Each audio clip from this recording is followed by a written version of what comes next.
What's going on, you guys? It is your host, Jiu-Jitsu Joey from Deep Six Wrestling, and on today's episode of Kick Out or Get Out, I'm going to be talking about what happened in wrestling this week.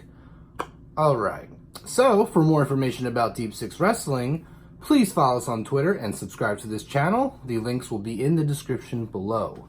Thank you.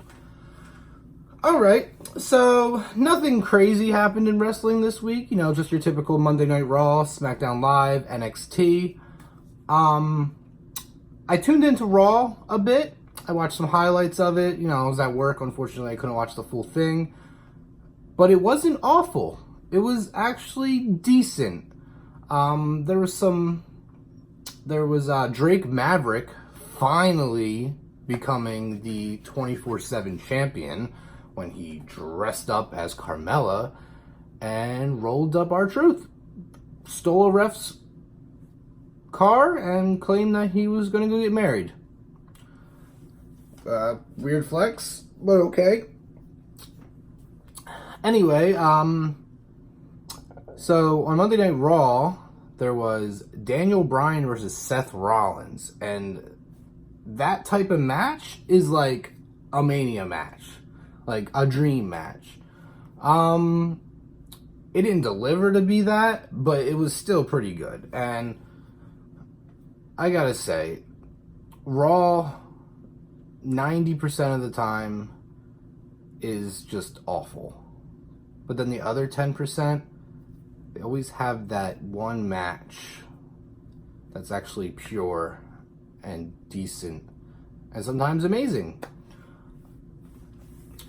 What's crazy is that when you look back in the 80s and the 90s era of wrestling, the wrestling wasn't good. 80s wrestlers, meh. 90s wrestlers, meh. But it was entertaining. So 80s wrestling was entertaining because I believe it was fresh. So it was fresh to the audience. Pro wrestling was something new to like love. And then the 90s with the Attitude Era, it was super entertaining because at times it was uncensored and extreme and, you know, but the wrestling wasn't good. The wrestling wasn't that great. I mean, there was a few great wrestlers, but overall the wrestling wasn't that great.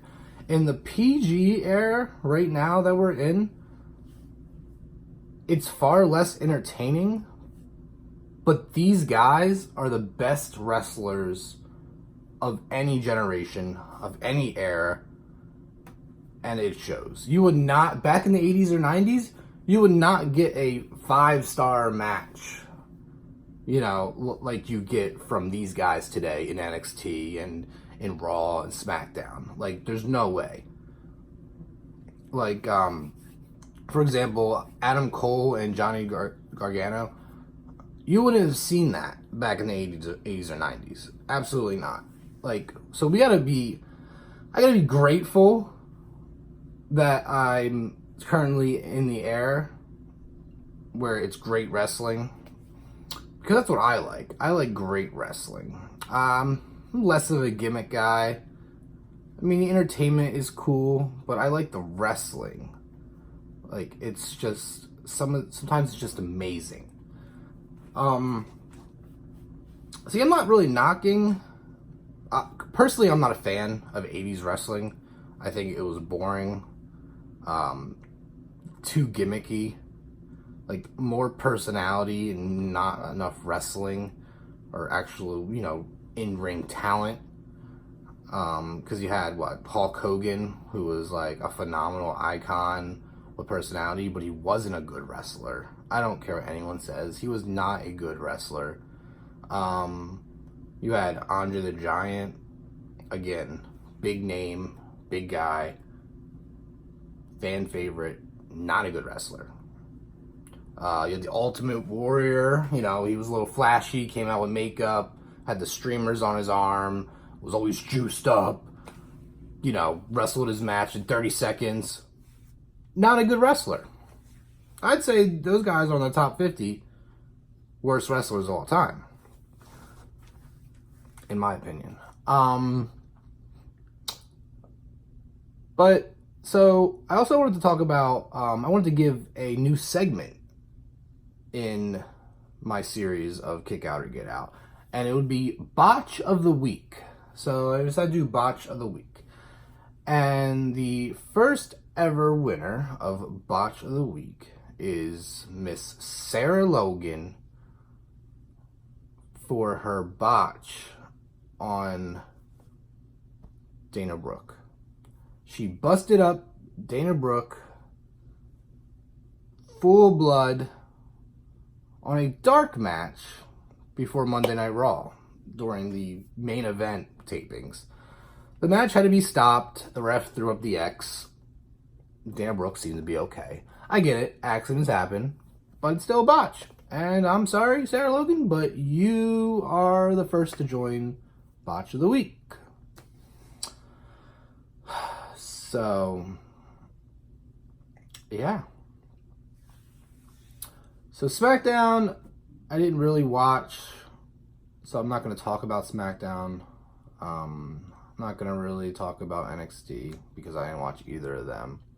I just wanted to focus on Raw for the most part and the state it's in right now with the, 24/7 title.